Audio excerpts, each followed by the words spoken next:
Olá, gente do meu YouTube, já estão quase aí batendo a 500 inscritos e você faz parte desses 500 inscritos, coisa maravilhosa.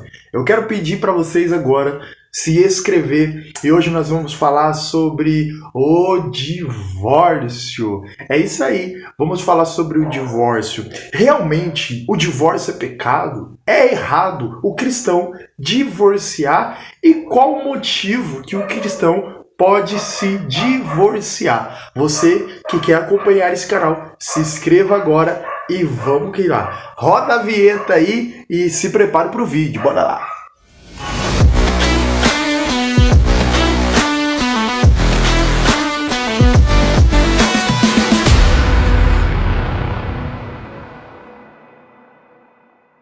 Vamos lá. Vocês que estão com essa curiosidade sobre o casamento, primeiro vamos pautar no livro do Gênesis, o livro do Bereshit. O livro do Gênesis vai tratar sobre o casamento. Ali se começa o primeiro casamento. Você percebe que no livro do Gênesis, Deus forma o homem e depois Deus forma a mulher da costela do homem. Deus faz Eva ser a sua adjuntora, ou a sua companheira. A sua companheira de Adão, os dois ambos se tornaram um casamento, homem e mulher. Deus os criou dentro do jardim. Ali Deus constituiu o casamento em uma família.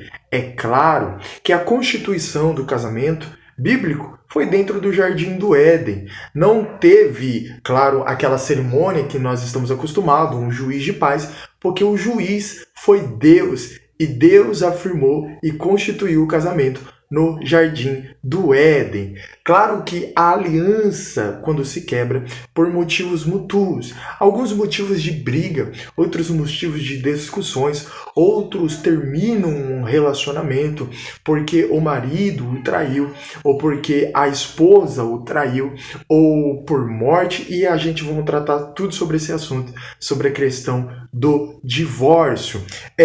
Em Mateus capítulo de número 19, versículo de número 6, assim não são mais dois, mas uma só carne, portanto o que Deus ajuntou não o separa o homem. Você percebe que Deus fala sobre a união, que Deus fala sobre o casamento entre um homem e entre a mulher. Isso é louvável aos olhos de Deus e Deus se agrada em uma união. Esse foi o propósito de Deus dentro do Jardim do Éden, unir a mulher e o homem.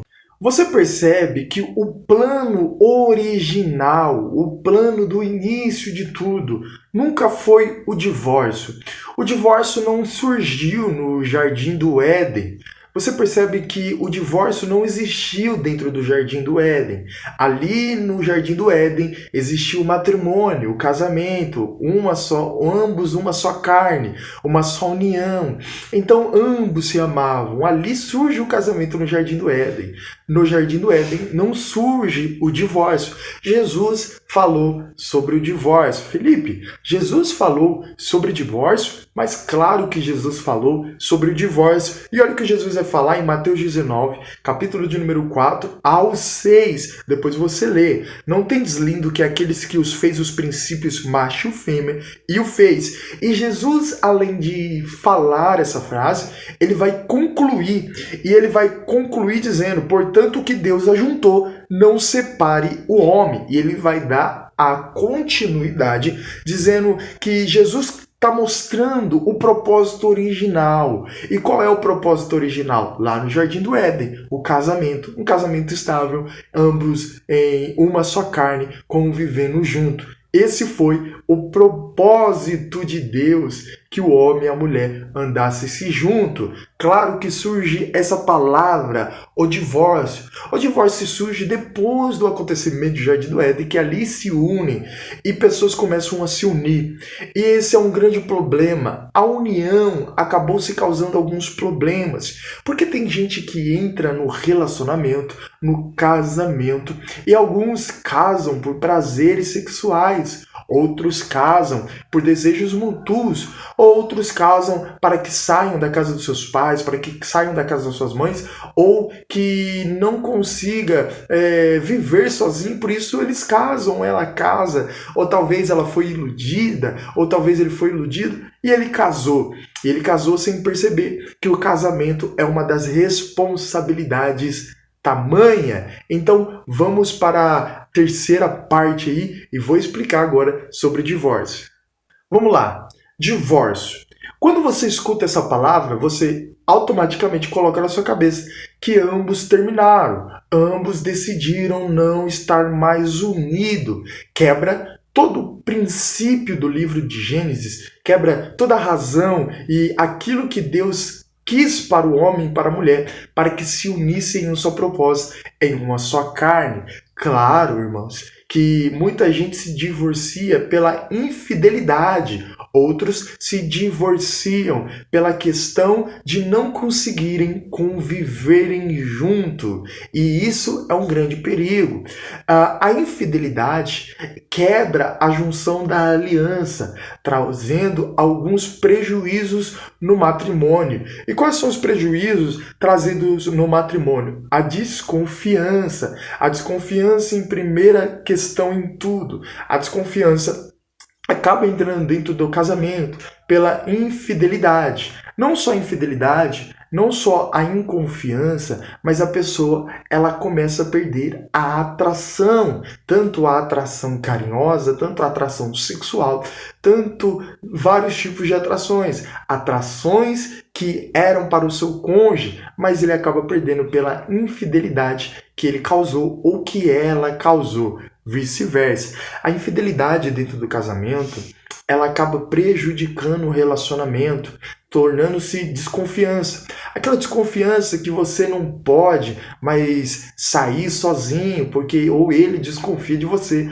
ou ela desconfia de você, porque você fez alguma coisa que causou a infidelidade naquela pessoa. E, claro, às vezes ela continua com você, ou às vezes não. Talvez eu estou falando aqui com alguém que terminou. Mas se caso essa pessoa continua com você, que o casamento venha se retornar, se tratar, que vocês tentam consertar o casamento de vocês para ter uma boa união estável e que a fidelidade volta ao início de tudo, que é isso que Deus preza, a fidelidade dentro de um casamento. Em Malaquias capítulo de número 2, versículo de número 14 ao 16, você vai perceber que, olha o que está escrito: o Senhor foi testemunha entre ti e a mulher da tua mocidade. E também, portanto, guardai vossos espíritos, e ninguém seja infiel para com a mulher da sua mocidade. Você percebe que a Bíblia, ela zela pela fidelidade, e a fidelidade, se não tem no casamento, acaba o casamento sendo destruído. É por isso que surgiu a base aí de casamentos acabar pela infidelidade de homens que era obrigação amar a sua mulher, ou a mulher amar o seu marido, mas por essa razão a infidelidade surgiu e pessoas acabou largando os seus matrimônios, largando as suas alianças. A Bíblia vai dizer sobre aliança, e o casamento bíblico é uma aliança. Olha o que Provérbios, capítulo de número 2, versículo de número 17, também vai afirmar. Provérbios, capítulo de número 2, versículo de número 17. O qual deixa o guia da sua mocidade, se esquece da sua aliança do seu Deus. Você percebe que a Bíblia aqui representa o casamento como uma relação de compromisso diante de Deus. Por isso, abandonar o cônjuge sem motivo bíblico, trair ou destruir deliberadamente a família é algo contrário aos princípios das Escrituras. Jesus condenou o divórcio motivado pela infidelidade. É isso aí, ó. A infidelidade. Jesus condena pela infidelidade moral. Mateus capítulo de número 5, versículo de número 32. Olha o que Jesus ensinou. Qualquer que repudiar a sua mulher e não ser por causa da prostituição, faz que ele cometa adultério.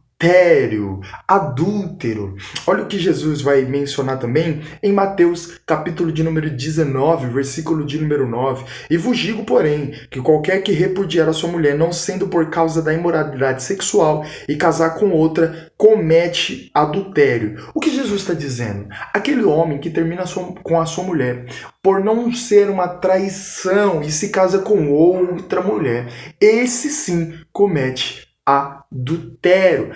Cristo dá legalidade para que você termine caso houver uma traição ou em questão de morte, o seu cônjuge morreu e eu tenho direito de casar com outra pessoa, Felipe? É claro que você tem direito. A Bíblia, ela deixa bem explicado isso, que você tem direito de casar de novo. Felipe, meu marido me traiu, ou minha esposa me traiu. Eu tenho direito de casar de novo? Claro que você tem direito de casar de novo. Felipe, eu terminei com a minha esposa porque ela brigou comigo da minha toalha na cama e casei-me com outra mulher. Eu tenho direito de casar de novo? Claro que não. Felipe, eu terminei com meu marido porque ele era nervoso ou ele falava grosso comigo. E por isso eu terminei e me casei com outra pessoa. Eu tenho o direito de terminar? O direito você tem. Mas, biblicamente, se casar-se com outra pessoa por esses motivos banais que eu falo aqui e afirmo, são coisas que o casamento pode se resolver. Um exemplo para vocês aqui, brigas alheias, problemas que podem se resolver com aconselhamento, tanto aconselhamento conjugal, aconselhamento espiritual, aconselhamento para casais. Procure ajuda, você mulher, procure ajuda, você homem, procure conselho com pessoas que tenham mais experiência ou maturidade dentro do casamento, para que vocês não terminem essa aliança que começou lá no livro de Gênesis. Na época de Jesus, havia muitas questões e muitas perguntas. Quais eram os motivos que poderiam largar as suas mulheres? Mateus capítulo de número 19, versículo de número 3. É lícito o homem repudiar a sua mulher por qualquer motivo? Mas é claro que não. É isso que acontece hoje. Hoje, por qualquer pessoa repudia sua mulher ou seu cônjuge e terminam e casam-se com outras pessoas. E ele casou com aquela pessoa e ele termina de novo. Casou com outra pessoa e termina de novo. Jesus vai repudiar isso. Jesus direciona a atenção para o propósito original de Deus, tá? O cristão não deve pensar se o casamento ficou difícil, simplesmente eu vou embora. O casamento ficou difícil, eu vou embora, eu vou pegar minhas roupas, eu vou pegar o meu boné, eu vou pegar tudo que eu tenho, eu vou embora. Ai, o casamento ficou difícil, eu vou embora, eu vou pegar minha chapinha, eu vou pegar minhas coisas e vou embora. Cristo não está falando sobre esse assunto que você poderia terminar um casamento. Quer manter o casamento? Oração, arrependimento, perdão, aconselhamento, reconciliação e restauração. Isso vai ajudar muito o seu casamento. Você percebe que o casamento não nasceu na sociedade, ele nasceu no projeto de Deus. Então, se o casamento nasceu no projeto de Deus, o livro de Gênesis é a base de tudo isso daqui. Em Gênesis capítulo de número 2, versículo de número 24, por isso deixará o homem o seu pai e a sua mãe, e se unirá à sua mulher, e serão uma só carne. Você percebe que deixará o seu pai e a sua mãe e unirá ou vai se unir àquela sua mulher e se tornarão ambos uma só carne. A união, o casamento se torna uma só carne. Então você percebe que desde o princípio Deus constituiu o casamento em uma só união, em uma só carne. Então você percebe que é algo divino o casamento. O casamento é um propósito de Deus, e Deus sempre quis que o homem e a mulher vivessem junto em uma só carne. E para finalizar aqui um pouquinho desse estudo, olha o que Paulo ele vai ensinar dentro das suas cartas? Na carta de 1 Coríntios, capítulo de número 7, versículo de número 10 ao 11. Isso aqui é muito importante. Todavia, os casados, não eu, mas o Senhor, que a mulher não se aparte do marido. E Paulo vai continuar, claro, olha o que ele vai dizer. E se apartar, que fique sem casar, ou que se reconcilie com um marido. O que ele está dizendo é, se você terminar e você terminou com seu marido, não case de novo com outra pessoa. Mas, tente reconciliar. Paulo está dizendo, reconcilie-se. Paulo, em momento nenhum, proíbe a proibição de você terminar com o seu marido. Talvez o seu marido seja um homem agressivo, talvez a sua mulher seja uma mulher possessiva, agressiva. Então, você sabe o que você está vivendo dentro do seu lar, do seu relacionamento. Terminar, Paulo não proíbe, mas Paulo proíbe você se casar com outra pessoa, tá bom? É isso que Paulo está proibindo. Esse texto mostra a importância que Paulo dá à reconciliação. É muito difícil, claro, a pessoa liberar o perdão, e isso é algo mais lindo e nítido dentro do Evangelho de Cristo. O perdão. Casamentos que foram destruídos pela traição, é muito difícil perdoar. Mas se você tem essa facilidade de entregar o perdão, perdoe este homem, perdoe essa mulher, tá bom? Espero que vocês gostem desse estudo, tá bom? Não abandone seu casamento, lute pelo seu casamento e não termine seu casamento por coisas banais. Algo que pode ser conversado, algo que pode ser resolvido com conselho, oração, estudo e muito mais. Espero que vocês gostem, tá bom? Ore pelo seu casamento, ore pelo seu marido, pela sua esposa. Deus abençoe.